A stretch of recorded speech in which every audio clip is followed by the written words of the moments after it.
जीव सदा अयोग्य ही है।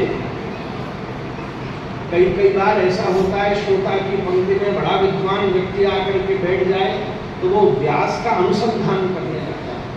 ये भी हिंसा ही है, ये भी हिंसा ही है, क्योंकि हो सकता है अध्ययन की दृष्टि में, आयु की दृष्टि में व्यास श्रोता से कम हो, पर हो सकता है भगवान उस व्यास के माध्यम से उस ज्ञानी के अभिमान का सिंचन करते हैं।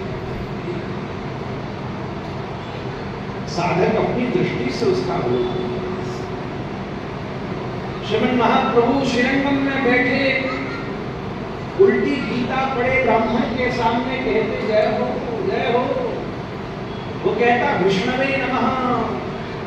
पंडित कहते महाप्रभु इसको विष्णवे नमः बोलना नहीं आता और तुम जय हो कर रहे हो।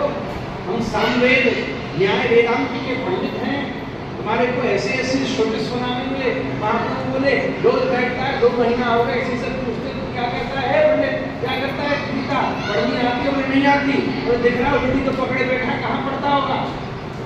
बोले तू कर क्या रहा है, बोले समझ तो कुछ नहीं आ रहा, बस जैसे मैं गीता खोलता हूँ तो कुरुक्षेत्र का मैदान प्रकट हो जाता है और देखता हूँ रथ के ऊपर श्री श्याम सुंदर बैठे हैं, सामने पार्थ बैठे हैं, कभी उनकी आकृति गंभीर हो जाती है, कभी एकदम मंद मंद मुस्कुराते हैं, कभी उनकी कुंतल अलका बनी उड़ करके उनके मस्तक पर ऐसे आती है जैसे प्रातः काल उत्पन्न हुए दिव्य कुंडली के आख्यान का आस्वादन करने के लिए कोटि कोटि मधु उसके ऊपर नमक गए हों।